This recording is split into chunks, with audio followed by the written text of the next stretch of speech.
Pelo ia tino ke riso. Ia te utol whanau o le li tu e fio le kalope o nai matapo iai. Ia te utol whanau pele. O le ainga o le au pele le li. Pelo ia te utol le o whaingaluenga le atua i whata whaitaulanga o tau ngalurua i mau au nai le li. Tai au manuia i le suafalo tātua li. Le au pele le atua o loo. Mamai le fale ma whalolo o mai le nei live. Ia o atu le nganga o le atua ia te utou i le mea o lo o utou tāpuai.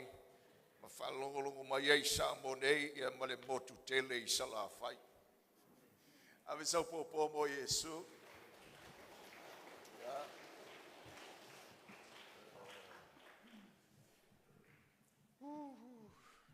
Vi ia Yesu. E malo lo tu foi le isi ipu le lofa tu noa i ona ao. Ia. Ole. Teimi o lo tatu iai ma le soifuanga. Ua tafe wha vai le whioti o tangata. Au te whalongolongo pia lawa i tala mai luma mao o nao te manao o te iloa mea o le tutupu le tawilinga o le olanga. Ma fau iai i le ma fau whale atua. Ia, ma tato i loa ai e te amene lau tala tato o whingaruenga i le li ma tato uma. Ese ai le whaitau o le tangata e le os tangata o le atua. Ma le ma fau o le tangata o le atua. Whaata o mea uma i loa ai atu i le lima o le atua. Lo ngai yoi lana proviteni I mea umalava. O hit ngalo ia te uto is sovereignty le atua. God is sovereign. But he works providentially. E ngalue mai le wingo lana upu proviteni o tato iloa umal tato. Valentino Keriso o le upu fausia le upu le proviteni e whaavae mai le whaalili whaasamoa le upu le providence. O le providence le atua, o le ngalue o le atua I lana pule malana sila fia. Fetu una ia le atua mea whaafitau ia le atua ia mea uma ina ia whaangalua ina lona fina ngalo ma lona malo whaatasi ma oe mao ma tatou uma lava. Alleluia.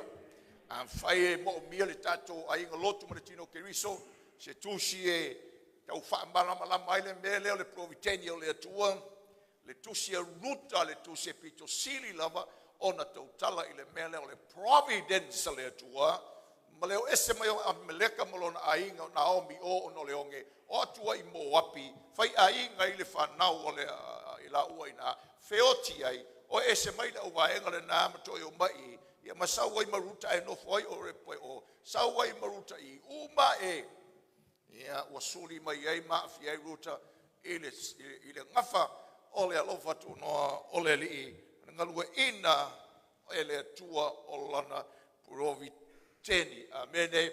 Iosefa malana biti maanga le angaina e uso Iosefa. Ia mangatu whataua nga I aikupito. Alu le aingo Potifara. Alu le fale pui pui. O atua I oile. I luma ofra. O ai foio.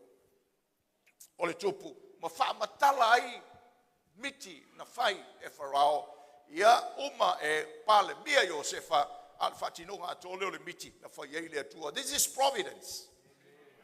Me leo le providence. E whai ala whiriwhilinga le lalolangi. Whai me whai e tangata. E ngalue le atua tusan malana puli. E ngalue fo I le atua e whaonga le atua whai unga e whai e tangata. E unoa lava male ino e tangata. O le lalolangi. There is an overall hand. O lo iai le lima, o lo whapena, o na whaamalumalu mai, e ngalue I nai, ia mea umalava. Amene. Amen sipo pomo Yesu.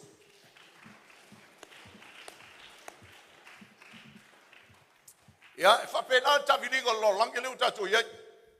I le teimi nei. Ia, tato iai le nei teimi una tofa ine, le wai e kale sia matangata. Whailonga ai le asomaniu ma le toetu, I le nei teimi leu o tato iai. Ia ma le whinaunga tangata, wa uma foi na whai tato a onga ia mea, e le ai sea onga le tuspa ia tau te whae lunga se ista.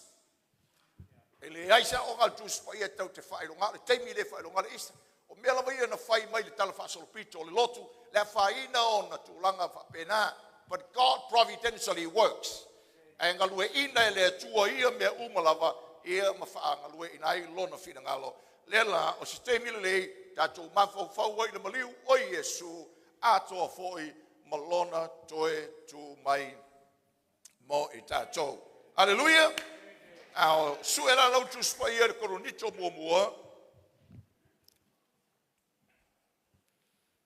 Mai Yesu tau te whamanatu ina lona maliu ele le sakara meta o le areto ma le waina. Hallelujah. But that's okay. I even the evil in this world, God overrules it.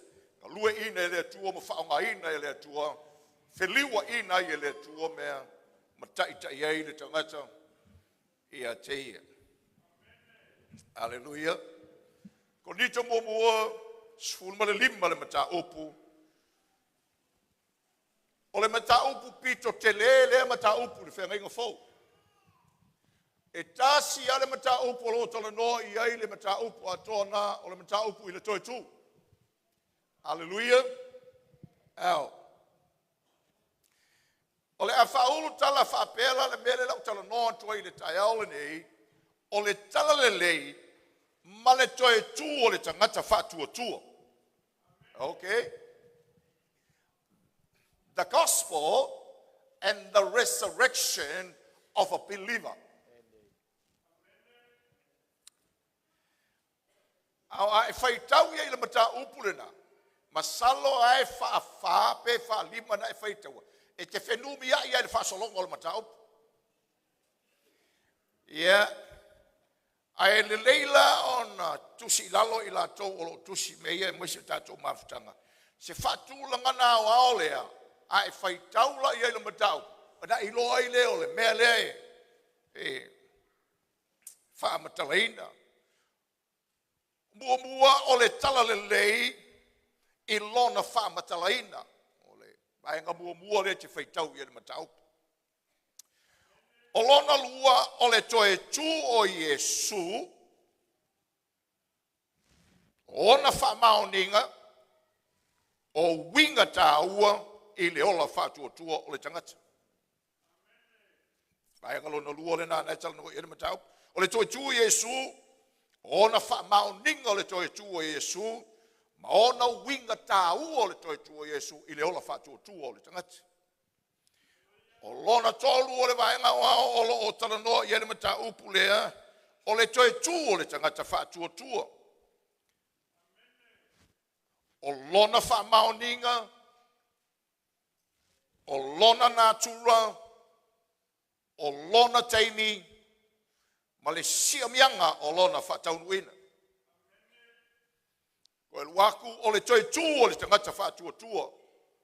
O lona whaamaoninga, o lona natura, o lona teimi, ma le siamianga o lona whataunuina.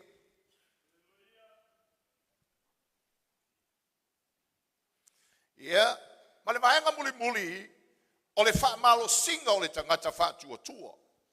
I le o langa TOETU, whaatasi makeriso. O le whaamalo singa o le tangata FAATUATUA i le TOETU, i le o langa TOETU, whaatasi makeriso. Le la toe luatu, se whaatulanga nao ao, e tu ilo man fau, e whaitaula, e le whenumi iai o le mata upulena. Lala te iloa le. Le anta mua o le talalelei, malona whaamatalaina, lua, o le TOETU o Iesu ma ona whaamaoninga, ma ona winga tā ua i le ola FAATUATUA. Tolu, o le TOETU o le tangata FAATUATUA, o le whaamaoninga, o lona natura, o lona teimi, ma le siamianga o lona whaataunuina. Ma le vaenga lona wha i lona o le whaamalo singa o le tangata FAATUATUA, i le olanga TOETU, whaatasi makeriso. Amen. Now, tātou te le whaita wina umanga la whai upuna ile tae o nei. ai tai mai le nganga pa I o le atua, ia I tātou ni tai au. E vape fea o na mamanu le feau, o lo o fina ngalo le atua, e wha malo si ai tātou, le tino ke riso, I lau wha fafonga mai. Aleluia. O le a tātou te talo. Tama le suafo Yesu ke riso lo walo pele, wa faola ina ma lofa ina ai I mātou uma. O le te talo le nei tai au, e ngalua mai o le nganga pa ia, ina ia la ngona I tangata uma I tutonu o lo fale, le whiau mai ia te oe, le whamanatu, le whamalosi, ma le whalae au, ma le lui tau fo I mātou uma. A pēnā fo te talo mo so stasi o whalongolongo mai o le tino ke riso I tue fia o le kelope. Anga le lei o e tama o laua fionga o lau fina ngalo ia la ngona e o tangata uma. O le mea o loo iai tangata, si o mianga o loo iai, lui tau o leo langa, o mea o loo fita iai ma le tangata, le aupe lea oe lo mātou watua, te talo I lou lava fina ngalo, ina ia langona I se feau, tusa malau taita inga I le nei tau le suafo Yesu. Amen. Ia, la tatu whaitau iai, ia ma o so atu I lo fina ngalo. Le au soe, o te whailo atu ia te utou le tala le leina o fola ina atu ia te utou. Po le wingo le tala, le au soe o te whamanatu atu, o le whailoa le na ina, e mawhaina toi whao whapena. Le au soe, o te whailoa, o te whamanatu atu, ia te utou le tala le lei na o fola ina atu ia te utou. Na o tau te lia foi lea tala le lei. O lo o tau tu mau iai foi o tau. Ua whaola ina I foi o tau. Pe a whai tau te taofi mau ile ma ta upu na fola ina e au ia te o tau. Pe a whai ua o tau le talia fua. Aua na o tuina atu ia te o tau mea mua o mea fo ia na o muai na o maua fo ia o na maliu ke riso moa tātou ang sala na tanu foi o ia ma TOETU mai ile asu tolu pei ona pei o upu uai tosi na tātou nofo rei titi ia na hallelujah. Au famale talala po solo KORINITO. O te whamanatu atu ia te o tau le talalelei. Le talalelei na o fola ina atu ia te o tau na o. O sai mai ia mo singa minuti. E maneia marao ngā ma paiati ia te o ele whiau. Ona o le tūlanga o le au lotu lea I KORINITO. O le au lotu lea ma le kare si e KORINITO mailo na amatanga. O le au lotu manuia I le atua, manuia I mea lofa a le atua, a o le tele I o le whenumi ai la I to tonu o le lotu. Ua whipalu ai e tangata ma whenumi ai tangata I le ata mai o le atua, ma le ata mai o tangata, o filosofia ese whapena no mai to tonu, ua vava I tangata ma whasiri tangata, ua le mawhau I le lihi, ia ma whapena e ona, o isi teibi, ua kaua I misa I le kalesia, o isi tangata maboli kangaka le whamasinonga, au whapena foi ona ola, le tapasa isi tangata o le kalesia, e lolotu lava e whapena lava ona ola, ma toi foi ola I le olanga, anga sala, o lo whapena ona iai, o whe misa I tangata I mea lofa ale nganga pa ia matulanga uma whapena. E te ilo ai le tā ua o le momoli ai o le whiau le I le teimira. Ma le mata upu lea o le tā ua o le whamanatu I tangata. Le winga o le talalelei ma le mana o le talalelei. Aua ngei ngalo I tangata. Aua nei ufitia I mawhau o tangata. Aua nei whalua fisasia. Ona o mea tutupu ile o langa. Amen. Now that's the setting. O le toinga mena e pifo leo tātou o peo no foi atu. O le tā ua o le whiau o le whamanatu. Lengo le nā tūra o leo langa le mawhau o tangata. E whaingo fie o na whesu iai. I le whesu iai o le tāwhiringa o leo langa.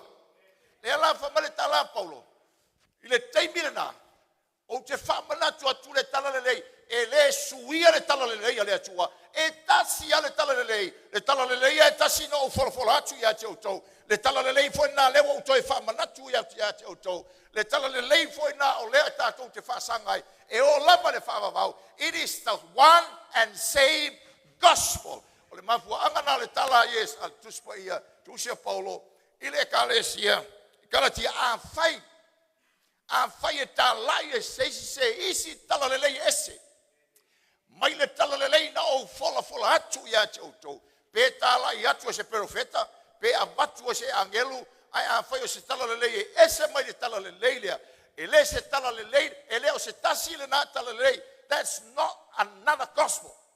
That's a wrong gospel. O le talalelei ese le talalelei le na paua le talalelei. Hallelujah. And then Paul says, answer the question. O le ale talalelei. Fai mai Paulo. O le talalelei lea. O lea. Na maliu Yesu ke riso mo atato wangasala. O le vaenga bua na. That's the gospel. Ele uni tato ngaluenga. Ele uni tato matautia. Ele o se me fatatawa ile ala sisi. Pe fatatawa i seisi na mai tuai ngalotu. The gospel is Jesus died for your sin. Hallelujah. O tatou tala no so o tasi ale upo e whamatala tala lei. Oi? Yesu. Jesus is the gospel. An whamatalanga lea I Paulo. Ia koronito. Koronito u whewai ai o mo whamaile si vaenga. Ia o mākou lea. Whamaile si vaenga. Ia o mākou lea. Whamaile si vaenga o le mākou kama lea. Whamaile si vaenga o le mākou kama lea. O le tala Paulo. Ele iai seisi o kama ia kou ke fia fai kama o mai. Nga maliu mau kou. O Yesu na maliu moa o tau wanga sala. Ele to iai seisi whawai. Jesus is the foundation. O ia nga maliu mo tatou whawai. Tau te ati ai umanawai. That's the gospel. Awale atuang. Po fesi ai lo soifuanga de laulang. Po fea nga iai lo whaiaina. Po fea nga iai lo atamai. Fe autu sao. Nga maliu Yesu I lau wanga sala. Nga maliu Yesu I lau whaitaanga. Na maliu Yesu I lau ngaoi. Na maliu Yesu I lau pepelo. Na maliu Yesu I lau fasio tangata. He died for my sin. Hallelujah. And the next one, fai mai Paulo, ona tanu mia le na maliu Yesu mo au nga sala. Na tanu mia foi. La le winga lo loto le mea. Le winga le tala. Na tanu ai maoi. O au nga sala uma na whamanga lo ina le na alu Yesu tunga mau. Tanu ai mau nga sala. Hey! O le ali stala le piku sini nga manga ye koe. Nga kangu ai mau nga sala. Na tanu ai mau nga sala nga fai. Anga sala nga ngafi mangei ma nga sala. O le a fai kaya o. Kangu umai le kunga mau. E Yesu. Amen. Le ala le whamai tala tuspai. A nofo la le lofo le li nga yo loko. E le sau pisi ngisi lo whaba ngaku anga sala.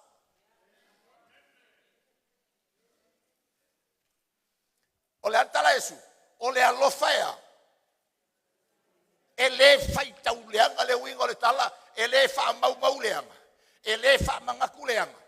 Whalogo mai. E le sau pisi ngisi. Lau wha mangaku anga sala. Well, that wha whenga wha mangaku. Whalogo mai oe le ke wheso oara kala lea. O le whainga le oe. Whalogo mai tino ke riso. Every time you say to somebody, o le whainga le, you always. Lala winga ngamia. O le wha mangaku mai o le leanga o anga ngafi. You always. Whalogo mai kingo ke riso. Ma oe le ke whaiso oara kala lea. O le whainga le oe. O le whainga le oe. Le whainga le oe. O le whainga le oe. O le whainga le oe. E ke le malamba le talalelei. O Yesu na maliu mo a wanga sala. Na tanu mia oia. You don't understand what that means.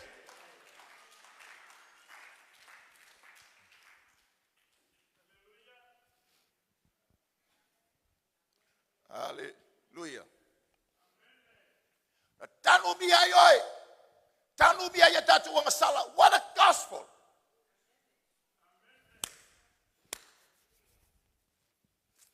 Hallelujah.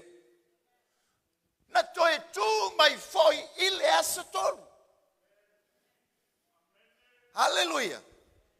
Fai mai leo le tala Paulo. Ile ro mai ono.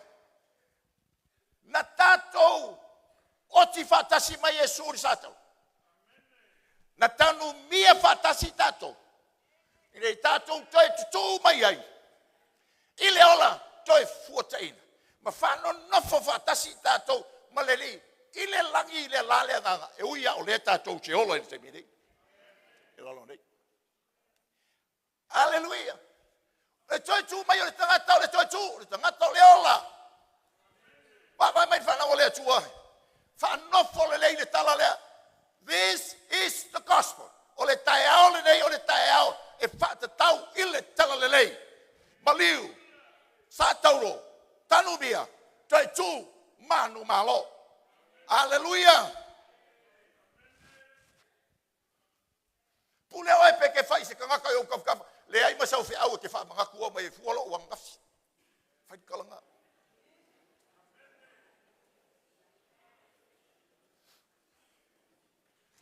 Hallelujah. You have no business to tell me about my yesterday. Its spirit is dead. Wakangumia. Wai le mangai. Wa TOETU mai leli. Lale winga le namia.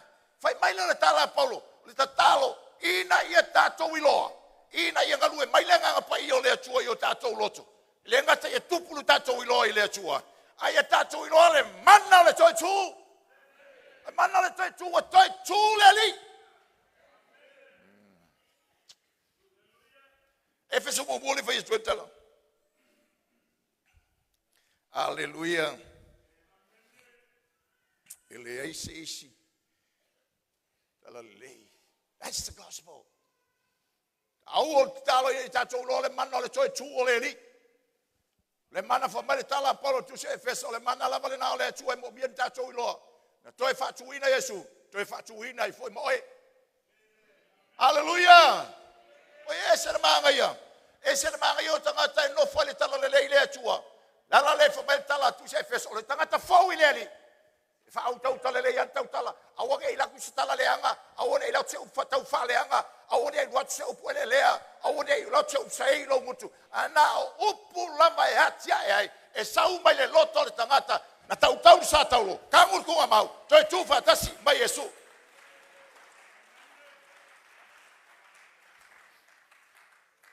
Mene fa no mervana ole tua. Tino che riso. A fai o e fai a nei meo lo tau fa leanga tangata ile a ingo leri. Tu. Awa. E alo fa leri yon tangata. Awa e te fai le mere na. Ma aioi. E fa pelta talo a wenga perfetta. It's called the Lamentations of the Prophets. Awa inga o perfetta e fai la tonga wenga. E fai tala. Fa pelo le a wenga perfetta. I think if I got la wenga perfetta. Here's the language. Fai mai perfetta. Le tua se ia fe. Se ia fe lo la to faleanga maior. Se ia fe lo la to tau lama maior. Se ia fe, Lord, are you gonna let them keep slandering me, Lord? Se ia fe le fatiga malga. Tino Cariso, stop it. Stop slandering the people of God. Awa te tau fale ngata ngata o le tua. Ai mai se lava. Awa te tau fale ngā ave fe au. O le tua. No, awa. O le natura na o le li o le laurangi. And let me say to you, stop it. Because le tu fa ua o le tua te fai al melena. Ave se popo mo Yesu.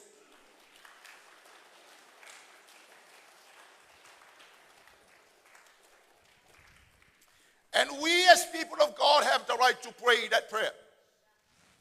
Ia tatou le tatou te talo ile a wenga le na fa perfetta pe a fai e te loa o lea la mai ka lau mai ao nga ngafia e ka ngai fai le God se ia fea se ia fea le mea o mga kangua lo ele le nga ngafi arge ia kalanga mai se ia fea le atua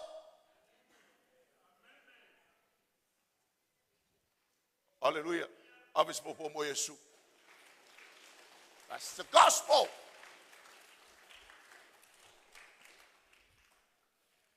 Olo tatu au na ile li TOETU, praise the Lord. Fa mauninga le TOETU Yesu olo fa mai tala ina valo ie te tusi lo perfetta le fereng tuai valo ie fereng tuai olo tusi ai tusi le fa mauninga ole mele. Hallelujah. Ma wanga le aso voi lena. Fa ia tu Yesu ilu na so o mai. Pero fa ia tu Yesu yang kia ko o mai. Mai so fisilia kia ko. O akala o. Ia mai yang kia ko ia fa mai so Elia mai so perfeka yoangi. Ia ale ari la ko kala Esau.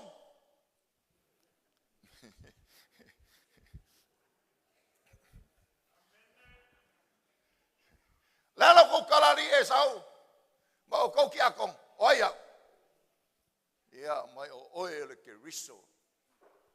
Le alo le atua. Fa mai le kala Yesu. Le lei kwa le lei kere ko fa longo la uma fa au Yesu. An fa mai lo Yesu. A le ke riso lea. E tatau o na tui na atu o ia I limbo au frasai o na au tusi upu e tatau ai oso lope ke no Jesus no al tala Yesu e tatau I must go there why le angole benga lai fola mai mavalo ia ele fenga inga tuai o le maliu e tatau o le toe tu mai o beuman life valo ia perfetta lo winga ngal tala Yesu so ele se mea fa tupu fa fua veta le toi soifu mai on o leli mena valo ia feng tuai lua moli mawina la vai lato o ena vai o lato mata fai upo e lima look at the script fio ngale tu nai lofo o ia kefa o nai lole to se fulu male to lua ona toi lole e ia le auso e lima se lau mo na tupu ina o fatasi o le to telefo i lato o la mai o iona ponei a o isi o moe ona toi lole o ia e Jakopo ona I lole le apostolo uma praise the Lord la leo telefi falongo sa apostolo le ai Yesu marco ku Yesu fai longo apostolo fa pitoa kai minga le fa kwai amen. Any person that claims to be an apostle is 10 million. Eyewitness or TOETU Yesu one of the criteria. Hallelujah. Ya la faina tofi apostolo aso nei o taita ingo lotu mo fa marsingo e kalesia. Balu fa mai lo Paulo e mulmuli lava ona I loa o ia e au nei. Hallelujah. Se silunga lo lima pe fai wai loa Yesu TOETU. Silunga. Praise the Lord. That was a test. Balu, e muli lava o nei loa o ia o nei. E peise I se tama fa na ule au. O leo pito I titi o leo apostolo e leo ma on ta ua o se leo apostolo. Wana o sa watu I le kalesia le tua.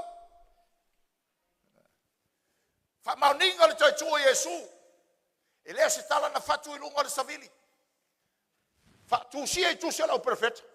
Na va ai mata o lau apostolo. Ma au lea o le tala lea Paulo. Ale moli mau mana ia leo le fa mauninga o le maliu Yesu.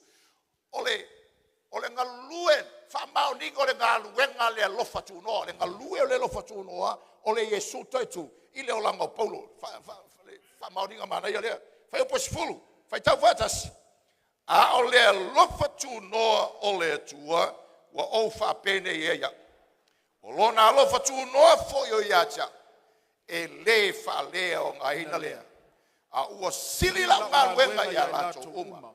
ai pe tai ele wa a le lofa tu no ole atua ua ia tia. Hallelujah. Proof o le TOETU Yesu. Le mana o le TOETU Yesu TOETU. Le mana o le lofa tu no le Yesu TOETU. Fa mauninga le ana oti Yesu mauti ai e le mawhai o na ngalue se lofa tu no. Fa pe o na fa mai Paulo. A le lofa tu no le o maua o ngolea o ngore koe ku. Wa TOETU mai Yesu Keriso. Wa feliwa ina ia. Wa suia ia. Sei si fa upunga fai mai Paulo ma oe le moli mau fa maoni lea ole Yesu wa TOETU e loa ya oe o lesi lea moli mau wola e te tali tonu ia Yesu TOETU you are looking at proof 101 na o wati lea ngasala ai malai hallelujah maoninga o leola. Fai mai lea, Paulo, o le talalelei la malena, ma le TOETU la malena. E le na o au na laungaina. Na laungaina uma isi apostol, ma le kalesia. Fai upo sultasi, fai tau fatasi. O le nei, po au po ilato, isi apostolo lea. E faapea o na matou talainatu. Sa faapea foi o na outou FAATUATUA. Hallelujah! Le TOETU le na le feau i lato. Le feau na tato. Le moli mau na oe. Jesus is alive. Faapena i loa o TOETU mai Yesu. Langa ngama lungol sa kaulo mai Yesu. Ngaka umia fakasi ma uori ko ngamau. O ma TOETU mai Yesu. Le langa le tagata le te vai mai ni. Ala lo tangata ola, tangata faulea.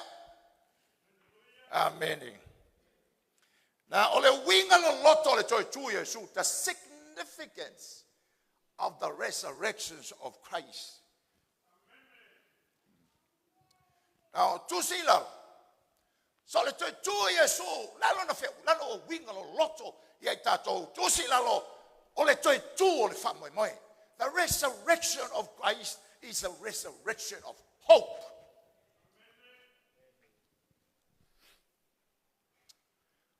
Fa moi moi.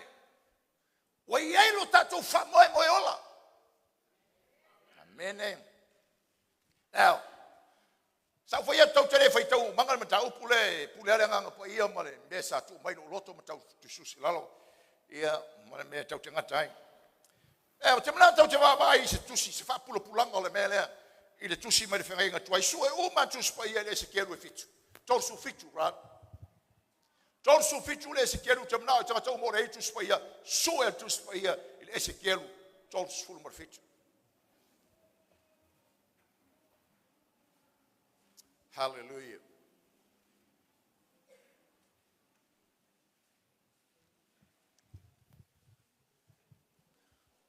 Tol su fitu o lo tala noa ia i falinga o iwi mamango. Mo le mea na whaia ele atua. Ma lona wha moe moe. Ala tatu whai tawina nao nai whai upue. E tu ma moli atuai le lo loto le mea lea. Resurrection is about the resurrection of hope in your life. Wha moe moe o leo langa oe. Muli muli mai tato wo. Nai lunga ia te au lea ao le lii. Na ia ave na atua au i lea nganga o le lii. Mana tu wina au i le whanua lau matasi. Ua tumu i iwi. O ia taita ianea ia ua whata milo milo ai lava. Whauta foi. Ua matua tele lava i le whunga ele ele. Whauta foi. Ua matua mamango lava. Tue taofi. Na o picture le leilo ma fau fau. Le mea le wha matala mai. Le whanua lau matasi. Tumu i iwi. Sala lau solo. Okay? Whauta. Oka ua makua kelele meo le ponga iwi. Whauta foi. Ua matua mamango lava. Seisi whao punga. This is a land filled with dead bones.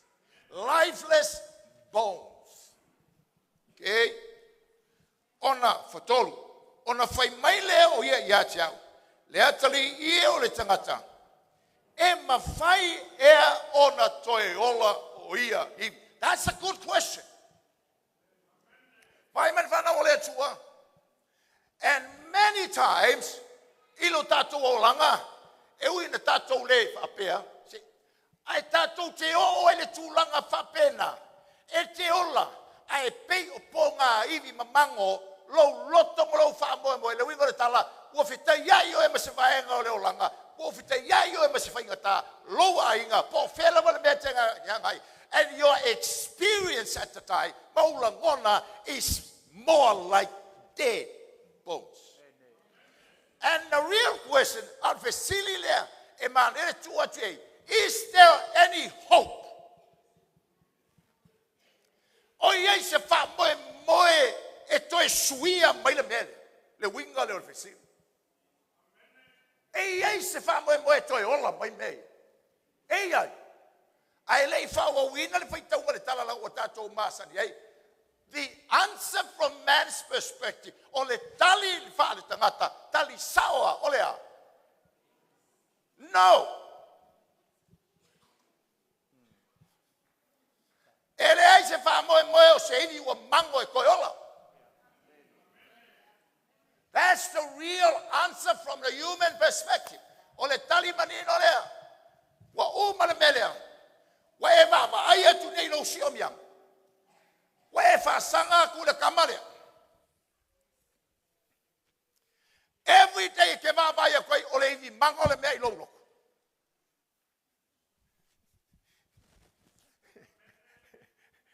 Na whasanga atu whapele wha.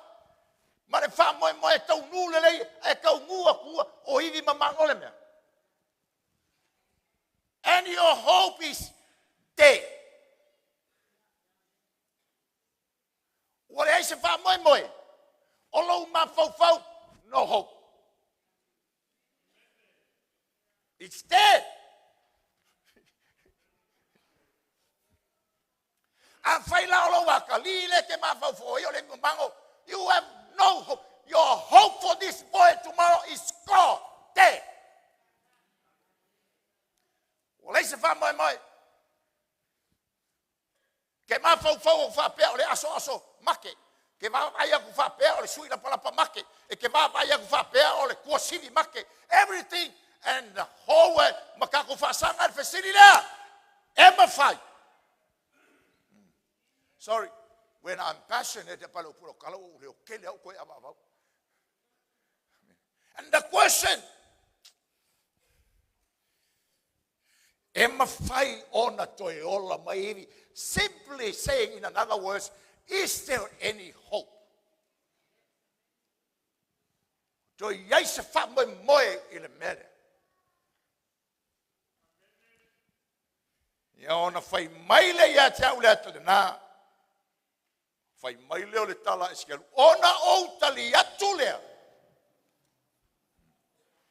Ona o tali atu lea.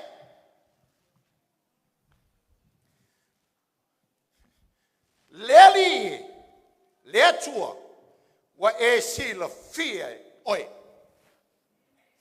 That's a great answer. Great answer.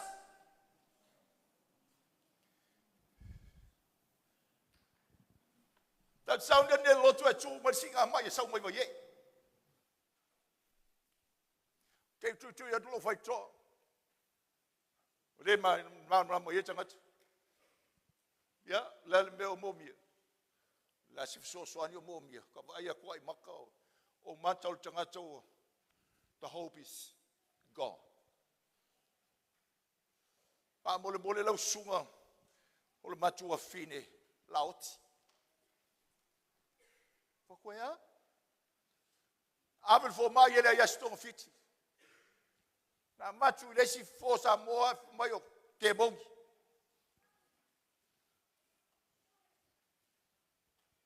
O matu leiro.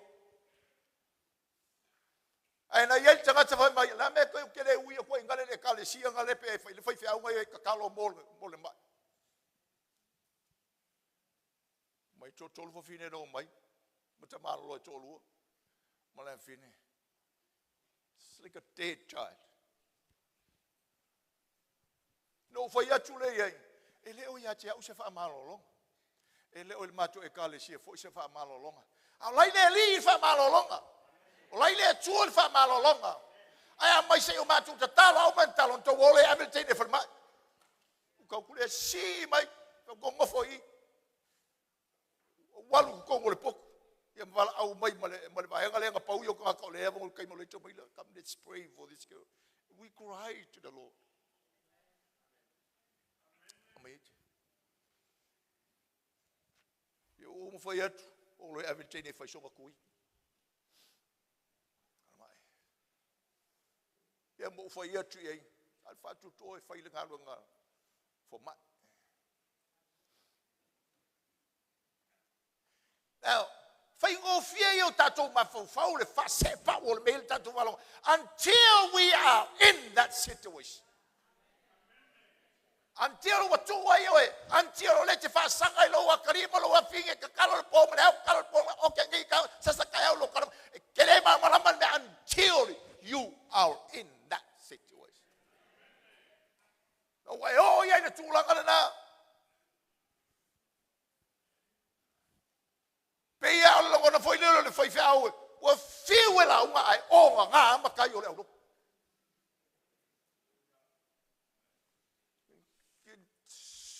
Is there any hope?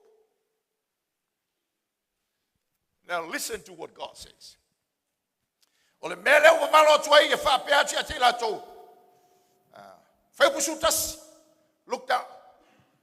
Fai pusutas. Ona fetala I mai le o ia ia tia. Le atali ia o le tangata. O ia ivi. O le ainga ia Israel. So le falinga. Ele se menga kubo. O le falinga I was a vision. A le vision fa tau tangata o Israel. Wa ivi mamango. Loto. Falongo la ia le tala le atua. Le atali ia o le tangata. O ia ivi o le ainga o Israel. Fauta. Wa lato fai mai ua mamango mato wivi ua fa o matielo mato fa moe moe ua fano la vai mato ai le fa linga o tangata ua make fa moe moe there's no hope ua fa ta fea no wes ua nofo polonga I lalo le pule tangata is ua na le vava ai Jerusalema ua le ino po feme o fai ai fa linga perfect. Wale ino po feo ia ile atua. And ne o lato loto. Wale isfa moe moe. No hope. But God has a different plan. Fai po sulua. Uli muli mai. Ole melea. Ia eva valo tuai. Ia fape atu ia te ilato. O fapea ona fetalai mai ole lile atua. Fauta lo nuwe. O te langa ina o tau tunga mau.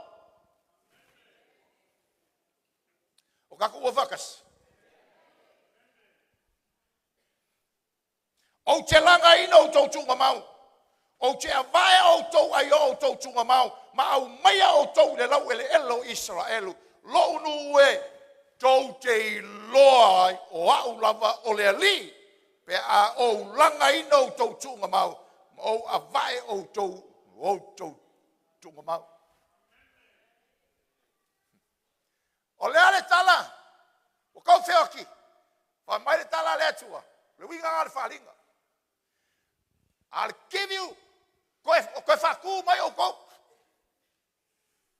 I will resurrect the nation. Te koe whatu mai o tau. Te langa o tau tunga mau. Ma au mai o tau. Fai upo sulfa o te tui nā tu foi lo wanganga I te tonu ia te o tau. E olai foi o tau. O te whanofo file e muina foi o tau I lo o tau lava lauelele. O na o tau I lo ailea. O au lava o le ali. Hallelujah. Wa o fai atu. Listen. Wa o fai atu ai. O te fai a foi. O lo feta lai mai ai le ali. Amen. Lai kiki le amen. Kako ua vakas. That is what sinki kongo ko loko. Singo ko loko.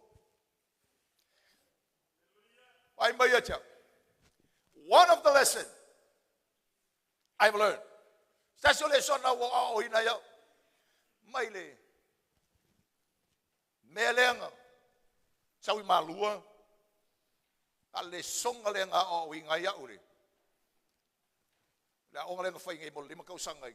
The ambassadors. Le songa le. Ale wingale upo le tua ya choe. Ele winga fo isau lau.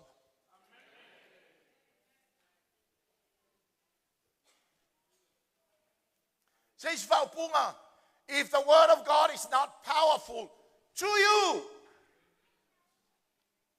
there's no power in the preaching of the word of the Lord.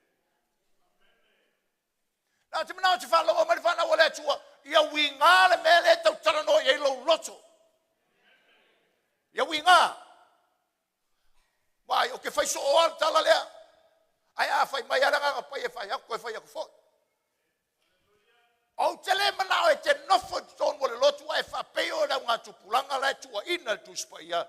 O le nga tupulanga a usu atu le pese fia le siva. Autos foi pese fa o ele kan. Wale lo la po le ale memu. Ko nga tupulanga ya le la ngona ma se metasi o le upo le tua. A fai atu le upo le mana le tua ele amen. A fai atu foi le me le tua ele kan e salamo. A nga ngo fam pulo mai pese fa kan aka.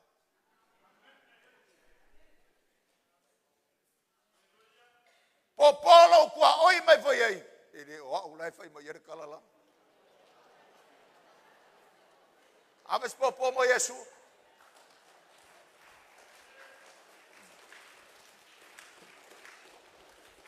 Na tato o mai les falai le falta to lotu le vaveao. Ma le la uma umi le fai ai le siri o Yesu. Praise the Lord. O a mai de tau dei o siri a Yesu. Na tato o atu le fafu.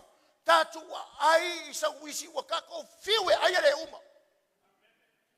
Wai fala ko mai o nga ke ka ke no mafukanga fiwe ai sang wisi mafukanga le uma ara ka usamia la sugar ka ya o las falaile o le ka usamia ka ka mafuka ye so uma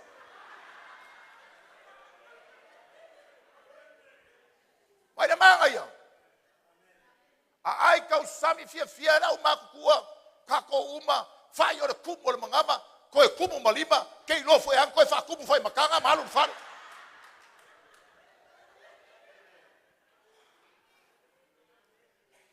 vai lá ia fa pengala ia le ala ka ka male ola ke mi wa ko ile upo le ola ile loko aleluia amis popo mo Yesu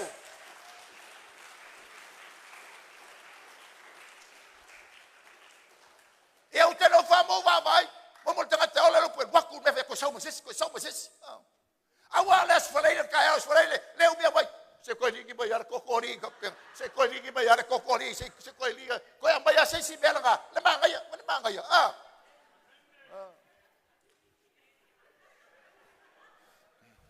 le fa pena foi le TOETU o le toi fatu ino le fa mo awange imake aleluia kako pese le pese kako e kale sia wa levo kako pese lau mai upoleola lau mai fai mai fakas lau mai upoleola lau mai hey aves popo mo Yesu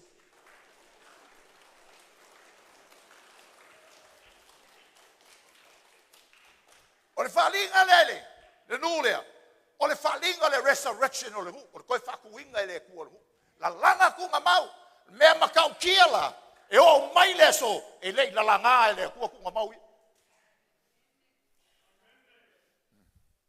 ai sau Yesu kau kala i la langa ku mau ia ko koso la kiki ku ele ku le mere ya o mai ka ku praise the Lord so o le tala ma le falinga ina ia toe faola i fa mo Israel keep hoping ko fa sanga ile tua O le mele tu te whaasanga e mato ola mai. O le wha moe moe o le tue toso atua i o kou. The Lord think. Le mea toa le tupu ia te au tonu. Le ai, e leo kangaka le mafuanga. E leo paprongia fo il mafuanga. Wow. It's me. I did it all. Se koso mai e o tau loto ia te. Hallelujah. Le asol TOETU Yesu. Another incident happened. E le isi mea na tupu le asol TOETU ma Yesu. E vali mai ai fo le ata lea. E mo moli mea tātou le whiaru na luka e losu wha. So mo tusi mai e luka losu wha.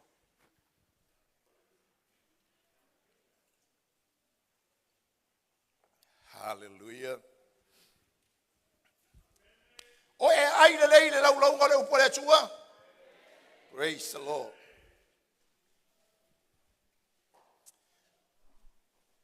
Fai upo sutol. Muli mai. Le aso lea. Fauta foi. Wa ole to luo i la to i le aso i le ai. O e maule ingoa. Okay. Le aso lea. TOETU Yesu. O lola vama Jerusalema. Le vao e mauma Jerusalema. Fitu maina. Sa fetau tala talaila ua ia mea uma ua feia. Ua la fetau tala talai. Ma fesue ai. Ona whaalata mai ai leo Yesu. Ua o whaatasi mai la. Leo wingo le tala. Le aso leo le TOETU. Okay? Jerusalema. Le aso le TOETU. Le iwa ai le wari ie le Yesu TOETU. Le kaimi lea. Michael Mike. But they left. Ai o ese mai e mai Jerusalem. Nganga whalongo la markala. E lei whatali. Sei vai le Yesu TOETU. Lela. Wola mai lunga leala. Ia leo whamatala e luka po ala talala whai. But let's imagine. Ola whaatala talanga la whai. Le tātou o lima, venga na whaliolonga manga, kuku, ka veoki, pupula ka waso, sawa wali pipili, malo lo le pela, leo kangu mia, oki, yelu tātou o li, Yesu, o leo, ale fufa mai le sivaenga, leo yei o yelu tunga mau, ia na so mai leo Yesu, ia te ila ua, palonga mun mai. Ona whaalata atu leo o Yesu, ua whaatasi mai la ua, aua punitia o la ua mata. Ua lea ilo ai o ia e ila ua. Una fetala i atu leo ia te ila ua. Wa e ia upu wa ulua felafo wa ai. O leke lua savali. Ua tutu ila ua. Ma mata faa noa. O lana winga na kala. What does that tell you? Ua tutu ila ua, mamata faa noa. What does that mean? Pea whai nai whalongo lima le la unga mali mele kau koso. What does that mean? Lala wingo na mea, ua tu mamata faa noa. O maka ua lost le faa moi. The hope is gone. Wale aise faa moi, o iai. O le tasio i la ua ingo ia Kaleopa, o tari mai ia te ia.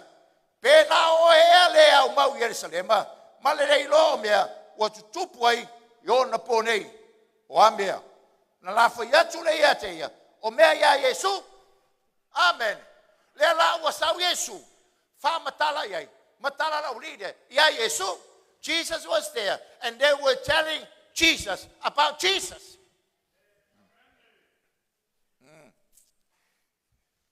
Hallelujah. Koe vai, o na la fai mai lea, o mea ia Yesu le Nasareta, o le profeta lea, sa malosi mea na fai, a tō mana upu ilumo le tua, ma le nu uma, na tui na atu foi o ia e o tātou o staulanga sirim fai pule, ia whaasalaina o ia i oti, ma ua lato whaasataroina o ia. Then watch verse 21. Ai le fai upu rusu tasi. Sa mato wha moe foi. O ia lava o le atongi o leina Israelu. Kau fia ingal mo ikaw, wawai mai. Fai mai le talalelei. Sa matou fa moe ia te ia. E tongiolo in Israel. Let me say that in English. We had hope in him that he will redeem Israel. We had hope. We had hope. Okay? Sama tau fa moe yatia. Leala kam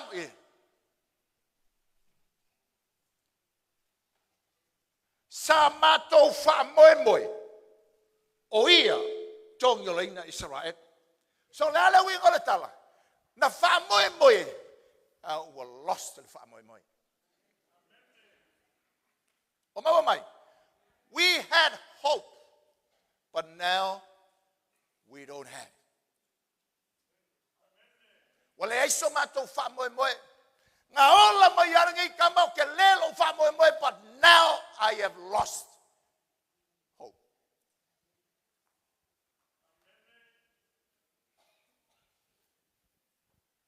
Na tawa mata mai le nei ai nga mare fa moe o le amauia.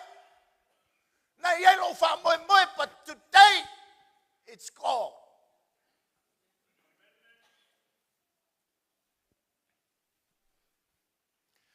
The very person o tangata na tu yelo fa moe nga. Masulu yelo mama.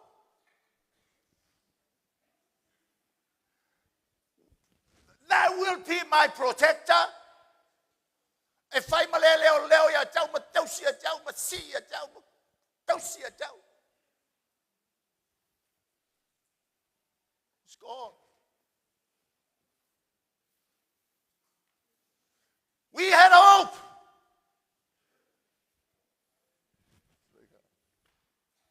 Oleo maliu. Alele sitong yolo Israel.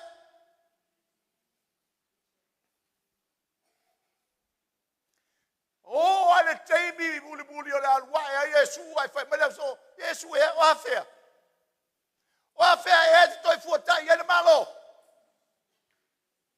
Ai so le talia Yesu o le talia e mo miele ngofo la so ke mine mama fo. Te não vai nesse dois fuata se malo. Ai o Jerusalem ai fakat. Sei a fio mai danga pa ia. Hope. Na falo mele fana ole tuotino keriso. In life, le wigalo loto lea. This is the in-depth significance of the resurrections of the Lord. Ole toi au mai e ole tatu fa moi ola, so long as tatu te feola ai. Matu ai tatu fatanga tatu to inga situation fa pea. Hope is still there. Hallelujah. O mai fau tatu e tua makanga baku kaonga.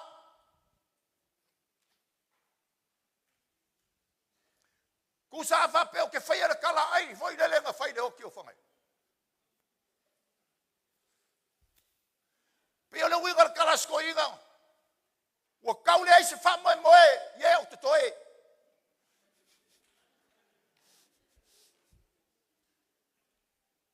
Ini fa pele angal kala ko inga, ala wingar le tala reality. Ole fo la te no fo au mo va mai tu. O le awa makanga koe kofia le koe sore. Koe lima. O inga ilo peo whakasi se ko lua le masinga le lasau.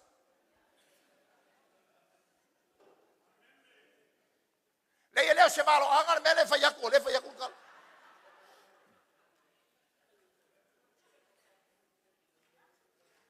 Wha peo tau ele e se teimi o te nofo e o mafau.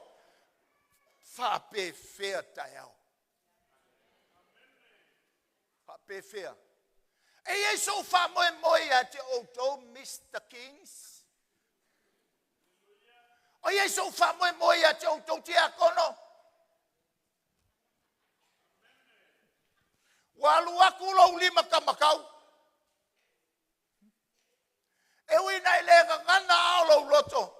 my hope is gone. O le vao mala le bere ku mai o ka. Vai vana o le tua. Le mafua angala tatou la unga lua sakalwai.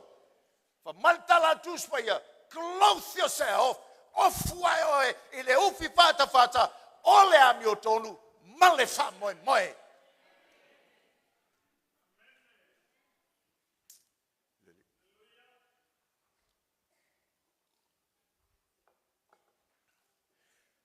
Hallelujah. Sa mato fa moe. Ufa umatiel fa moe. So the resurrection of Christ is a resurrection of hope. Toi fa tu la ia lo tatu wola fa moe le li. Wa e mai wa ngase ma faito ma fiti. No, you are in a situation.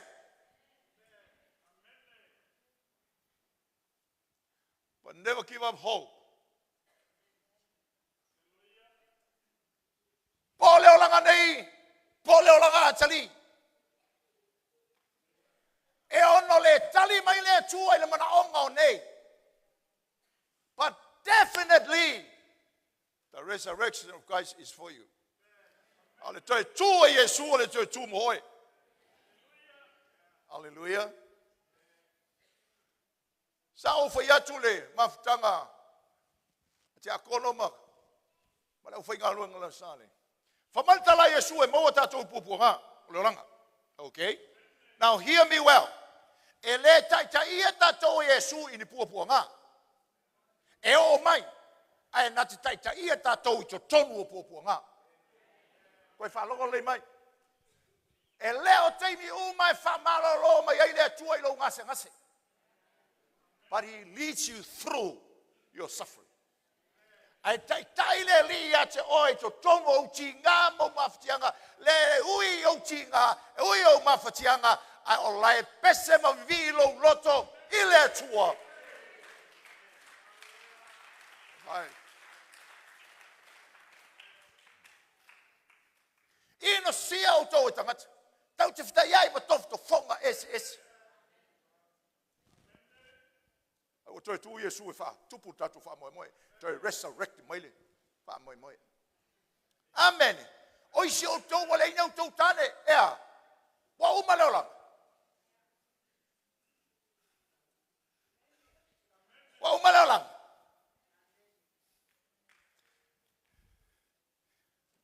Wa umalo matou wha moe. Well, Dad, le ai le wha moe. Okay, roa iau kou text I Facebook. Isi kaimi o text na wakaka. Wale, hai se wha moe. O lo whaku o e lo mama, o e lo whaku lo mama. Ia la alu la markanka lo whaku lo mama, ma whenga e ola.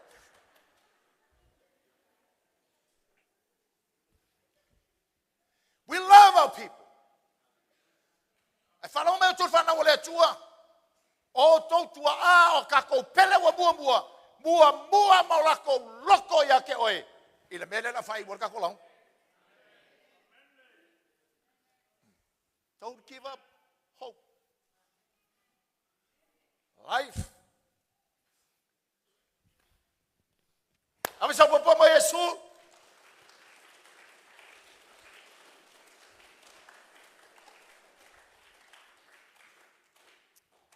Secondly, o le toe tua Yesu, e mo le toe tua o e tangata FAATUATUA.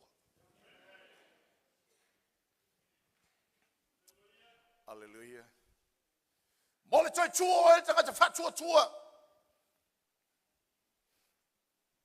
Wepo sulua a whai fo o tala ina ke riso o toe tua mai na ye woti, pe fa pe fea o na whai mai o isi o tō, e le ai se toe tua mai o e woti.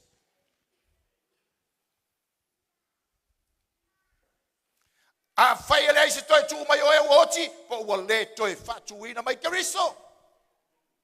Su wha, a whai fo ua le toi whatuina mai keriso, po ua wha lea o ngāla mātou tālai.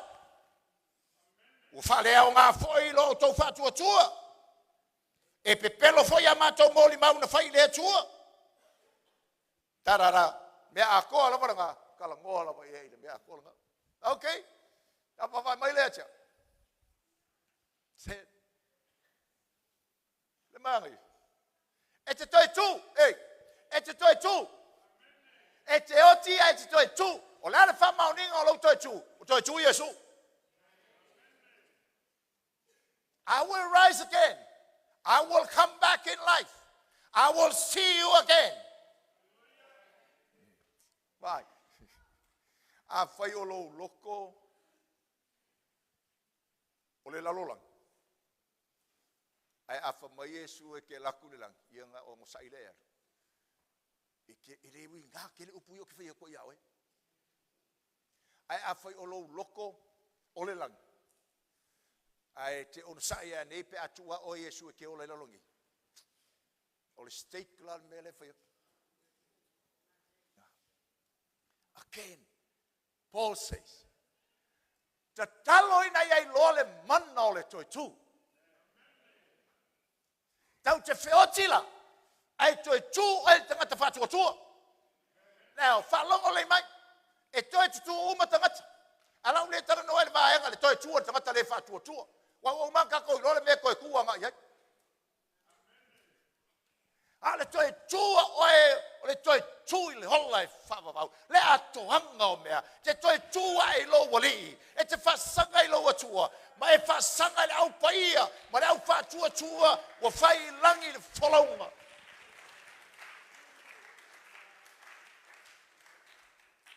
Praise the Lord.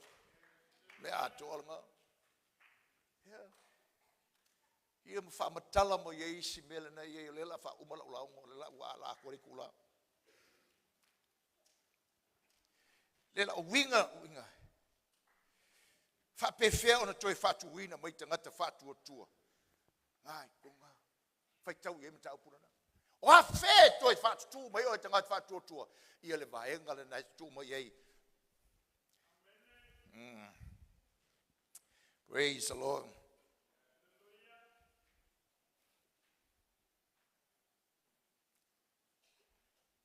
Fai upo lima sumatasi kako fai kawinga mai nga. When are you going to be resurrected? Lima sutasi fai tau ia.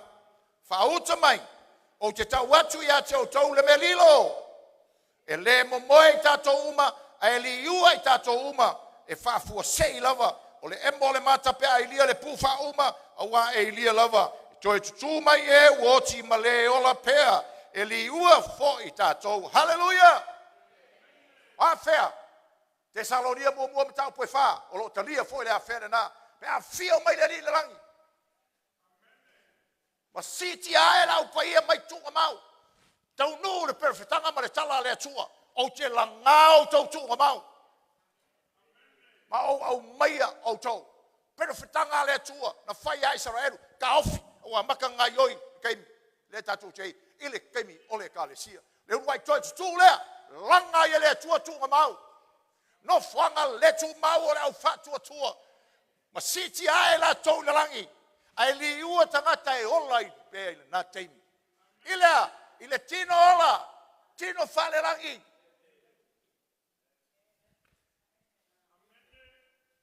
We are waiting for that time. Tu sai ma le timeline, ma le timetable, fa profitanga tu spaya. That would be the next event. Ole mega lela soi tu sai ma le tala fa solo pito profitanga tu spaya. That would be the next. Failo tua oi. Oi ta fe pea o walu ai kere alu. Fai serious le erkala ka fe pea fai o ke alu ai kere alu. Fa sanga le lima ko sa le mangu fe ai. Ai fia kau kala ya Yesu e kipi lo ulu le pen. Fa matala tu spaya taimi ole pua ngatel. Taui mai ai le tua la langi le tal tonu e fa mai na lo no Israel. Toi fio mai ai le riba toi fa mai na lo na malo. Ngai fa makala u mai ko kongole. Ko ri ko mu bosulima alu ko fikau. That would be the time. I'm looking forward to that day. Looking forward. Hallelujah. Now, la fa uma fa perka ko la um. O fa malo single tanga te fa tu tu ile langa TOETU fa ikau fa kasile fa upo lima sunga le va.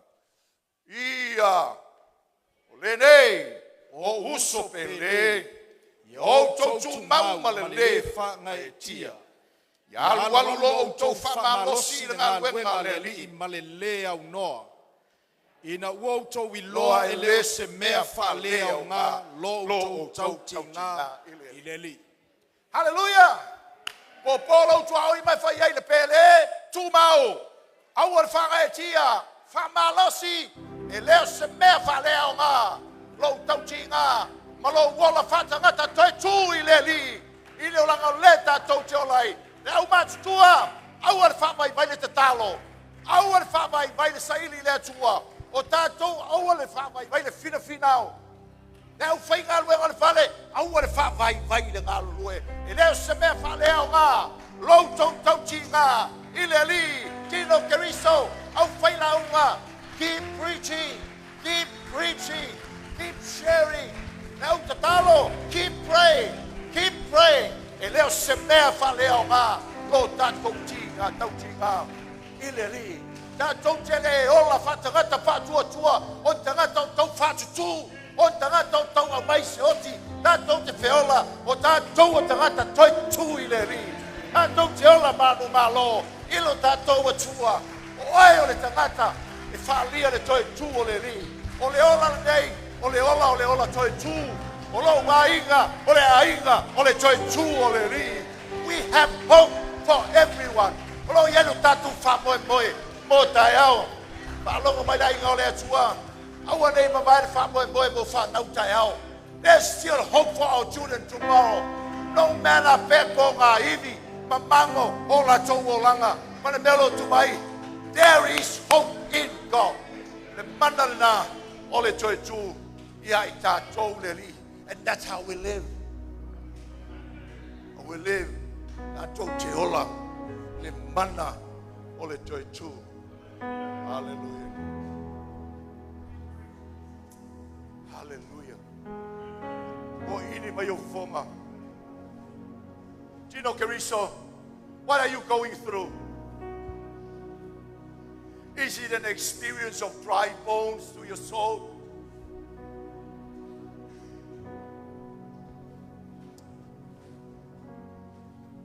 Beloved of God, Jesus rose from the dead.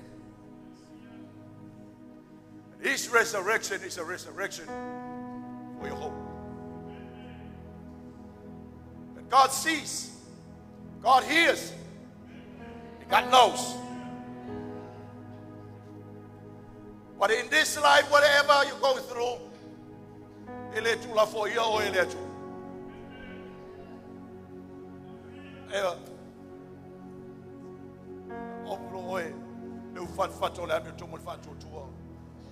What about this yoto? What are you experiencing as a couple at this time of your life? Tato foi não foi galwenga loto tele fama farfarino tato loto. Lale tu lango yele loto. Is it a dry bone experience? The resurrection of God is a resurrection of hope. Matua, lots of telling.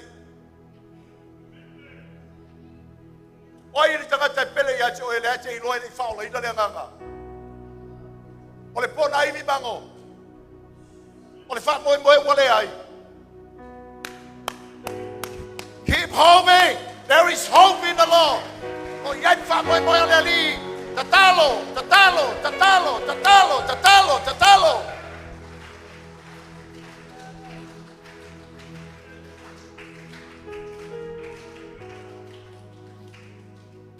Eles já somam o lava talafa. Mamam. Foi mal tala mam e tau ma ele está longa botar tua fa. Sama no lava fa tamama tina. Mai mam ten. Foi talo atali. I said, you're right. But if God changed his stand, then God can change his son. Am fai o suia le atua. Fai le atua sui lo atari. That's hope. It's hope. Am fai na sesele amatanga. La fisili le atua. E yesi fa moi le amatanga o sesele. There's no hope. Aile tua. What TOETU Yesu. Manu malo ia. Mai fili uma. Mauma uma. Nema pue pue. Ma mea fa pena. Solo ia I me uma. God can make it right. If we put our trust in the resurrected Christ.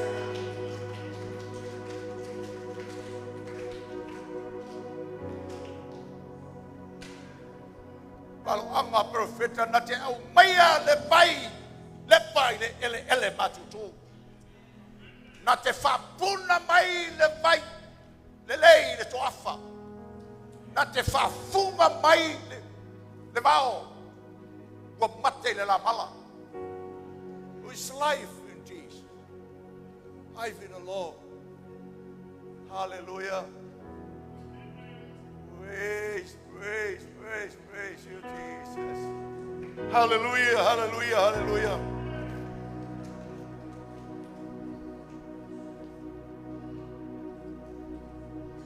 Hallelujah. Oh my, so my.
that God will open the eyes of your heart.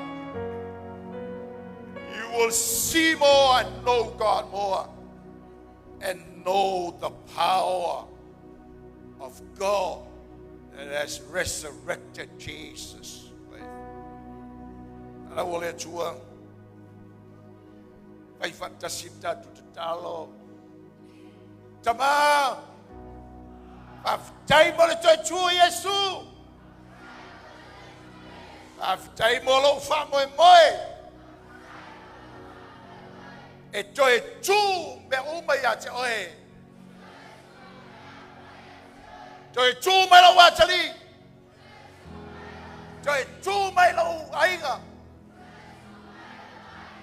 TOETU me ma tanga fare uso. Ma to wola ile manno le TOETU o Yesu.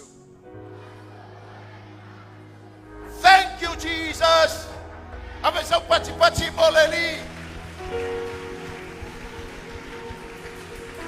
Oh, glory, glory, glory. Now, Father, I pray for Jesus.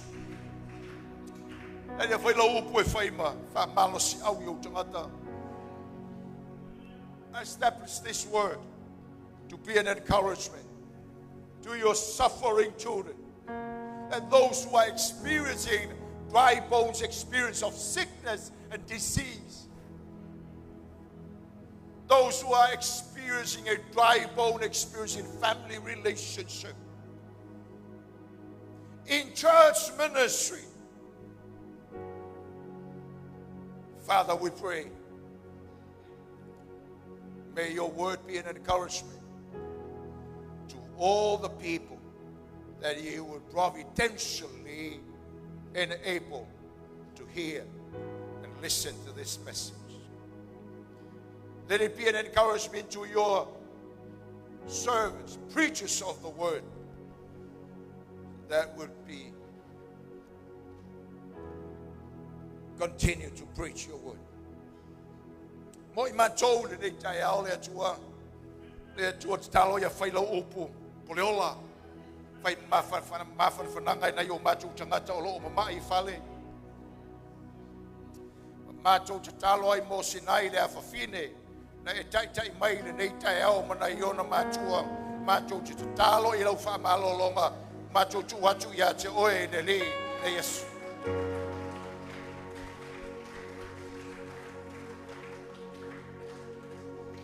Let the sound of hope rings in every household,